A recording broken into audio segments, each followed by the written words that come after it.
জানিয়ে দেব সর্বশেষ আপডেট বাংলা সংবাদ। শুরুতেই শিরোনাম। দিল্লিতে বাংলাদেশ হাই কমিশনের নিরাপত্তা জোরদার। 16 দিন পর তালা ভেঙে নয়াপল্টনে বিএনপি কার্যালয়ে নেতাকর্মীরা। কোথায় রয়েছেন শেখ হাসিনা? ফ্লাইট রাডারে ধরা পড়ছে না অবস্থান। এবং সর্বশেষ দেখবেন এবার অন্তর্বর্তীকালীন সরকার প্রধানের নাম প্রকাশ, সরকার যেভাবে গঠন হবে। এতক্ষণ শুনছিলেন সংবাদ শিরোনাম, এখন থাকছে বিস্তারিত। প্রধানমন্ত্রীর পদ থেকে সদ্য পদত্যাগ করা শেখ হাসিনাকে বহনকারী উড়োজাহাজ ভারতের রাজধানী নয়াদিল্লিতে অবতরণ করেছে বলে দেশটির গণমাধ্যম ইন্ডিয়া টুডের লাইভে বলা হয়েছে নয়াদিল্লির কাছে গাজিয়াবাদে সেনাবাহিনীর হিন্ডন এয়ারবাসে স্থানীয় সময় 5:36 অবতরণ করে শেখ হাসিনার বিমান। ভারতের সেনাবাহিনীর কর্মকর্তা তাকে স্বাগত জানান। সেখান থেকে লন্ডনের উদ্দেশ্যে রওনা দেবেন তিনি। একটি সূত্র জানিয়েছে শেখ হাসিনা কয়েকদিন দিল্লিতে থাকবেন, এরপর তিনি লন্ডনে যাবেন।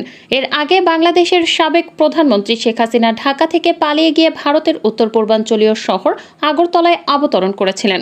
আজ সোমবার বিকেলে ভারতীয় সম্প্রচার মাধ্যম CNN নিউজ 18 এ তথ্য জানিয়েছে।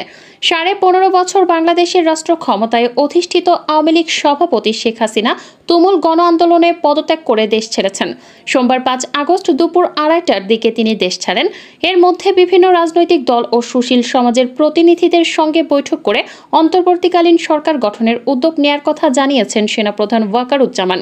তিনি বলেছেন, প্রতিটি হত্যা অবিচারের বিচার হবে, সবার চেষ্টায় দেশের শান্তি ফিরে আসবে। মানব জমিনের প্রধান সম্পাদক মতিউর রহমান চৌধুরীকে দেশ ছাড়তে বাধ্য করা হয়। ছাত্র আন্দোলন যখন তুঙ্গে তখনই এক বিকেলে বিশেষ জায়গা থেকে ফোন আসে, আপনি বড্ড বাড়াবাড়ি করছেন।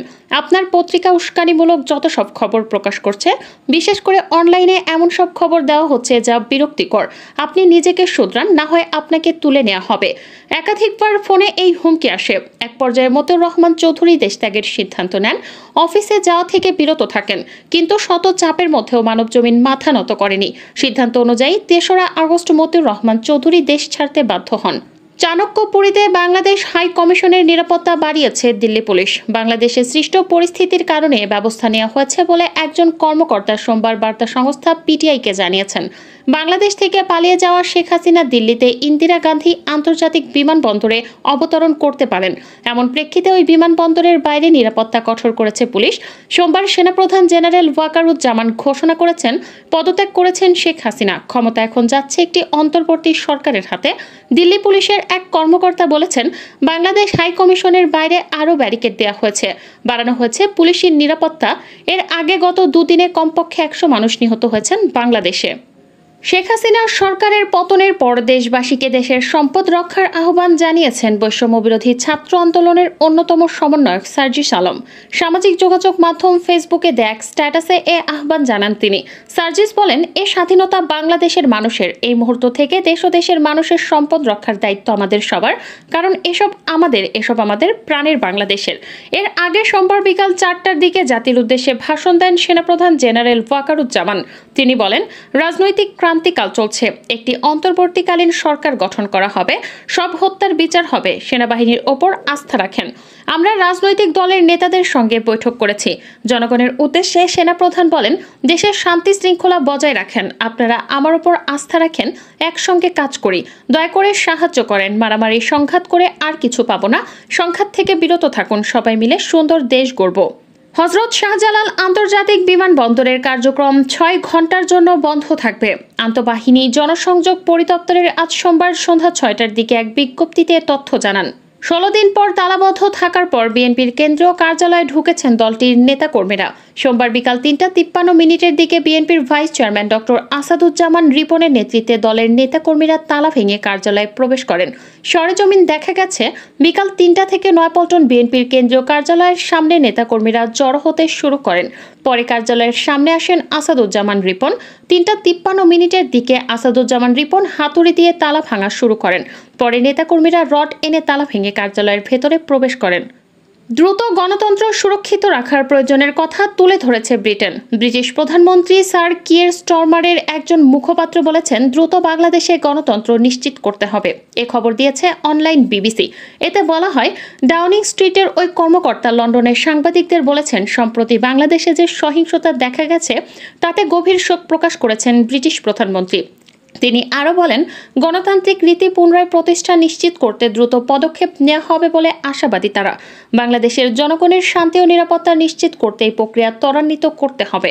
বাংলাদেশের সদ্য পদত্যাগ করা শেখ হাসিনার চূড়ান্ত গন্তব্য নিয়ে যখন নানা জল্পনা, তখন এমন মন্তব্য করেছে ব্রিটেন। ভারত ও বাংলাদেশের মিডিয়াগুলো বলেছে তিনি লন্ডন যেতে পারেন। চলমান সার্বিক এই পরিস্থিতিতে দেশের সর্বস্তরের জনগণকে শান্ত থাকার জন্য আহ্বান জানিয়েছেন রাজধানীর এভারকেয়ার হাসপাতালে চিকিৎসাধীন বিএনপি চেয়ারপারসন বেগম খালেদা জিয়া এবং ভারপ্রাপ্ত চেয়ারম্যান তারেক রহমান। বিএনপি চেয়ারপারসনের প্রেস উইং কর্মকর্তা শামসুদ্দিন দিদার এ তথ্য নিশ্চিত করেছেন।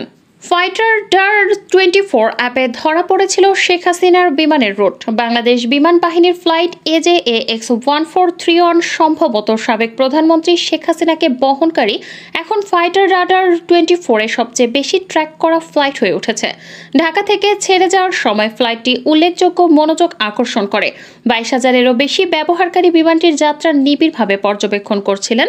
AJAX1431 এর প্রতি মনোযোগ বাংলাদেশের রাজনৈতিক পরিস্থিতির প্রতি বৈশ্বিক আগ্রহের বিষয়টি তুলে ধরে।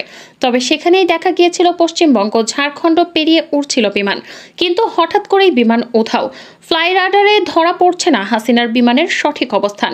স্বাভাবিকভাবেই বাড়ছে ধোঁয়াশা। কোথায় রয়েছেন শেখ হাসিনা, কোথায় বা নামবে তার বিমান? ওয়াকিবহাল মহল মনে করছেন, নিরাপত্তার খাতিরেই বন্ধ করে দেওয়া হয়েছে বিমানের যাত্রাপথ চিহ্নিত করার সুযোগ, যাতে নিশ্চিন্তে হাসিনাকে গন্তব্যে পৌঁছে দেওয়া যায়, সে কথাই মাথায় রাখা হয়েছে। বাংলাদেশের বর্তমান পরিস্থিতি নিয়ে উদ্বেগ প্রকাশ করেছেন পশ্চিমবঙ্গের মুখ্যমন্ত্রী মমতা বন্দ্যোপাধ্যায়। সেই সঙ্গে ভারতের এবং পশ্চিমবঙ্গের মানুষকে এই পরিস্থিতিতে শান্ত থাকার আহ্বান জানিয়েছেন তিনি। সোশ্যাল মিডিয়ার কোনো রকম উস্কানিমূলক বার্তা না ছড়ানোর আবেদন জানিয়েছেন মুখ্যমন্ত্রী। তিনি বলেছেন, গোটা বিষয়টি ভারত সরকার গুরুত্বের সঙ্গে দেখছে।